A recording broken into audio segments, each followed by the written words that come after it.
As we trace back our spiritual lineage to the early centuries, we find the Christian church a maligned religion.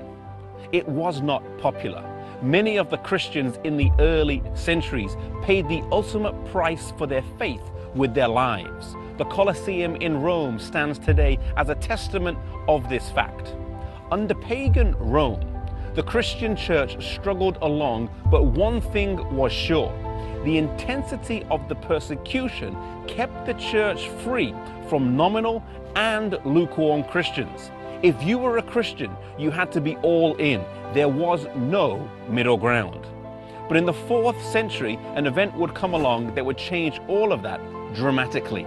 The conversion of Konstantin changed the course of history for the whole of Christendom, and the roots of that come down here to York, England.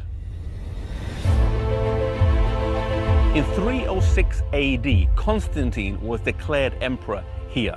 His father, Konstantinus, was in Britain from 305 to 306 AD, and Konstantin was with him until his death. He was then declared emperor, but it was not to be a smooth sailing. There were counterclaims to the emperorship from Licinius and Maxentius. And it was before a battle with Maxentius that Konstantin felt he needed more help than just the soldiers he had, and so he sought the help of God. He believed he saw a cross in the sky and heard the words, "By this sign you shall conquer." He took this as a sign to convert to Christianity, and a major switch began to take place. Rome would go from being pagan to papal, from paganism to professed Christianity. Many historians debate the authenticity of Constantine's conversion. Was it a deep-rooted biblical conviction, or was it a political ploy to keep a divided empire together? One thing is sure, though, that after his conversion, practices crept into the church that previously had no place there.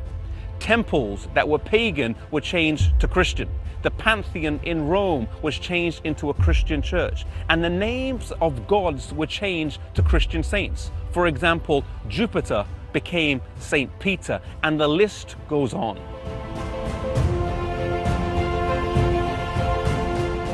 While some were happy for these changes and welcomed the lack of persecution and their newfound status, there were many Christians all over Europe who resisted these changes. For them, the persecution continued as they stayed out of line with the Mother Church.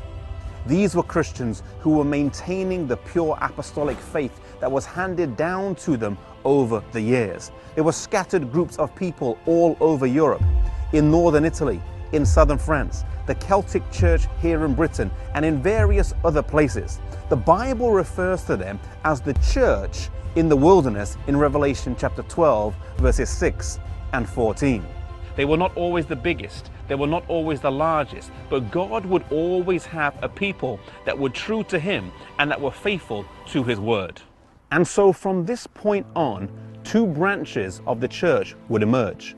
The recognized, the mainstream, but the compromised church, and then the persecuted, often the smaller, but the pure church. The question for us today is, which one of these two are we a part of?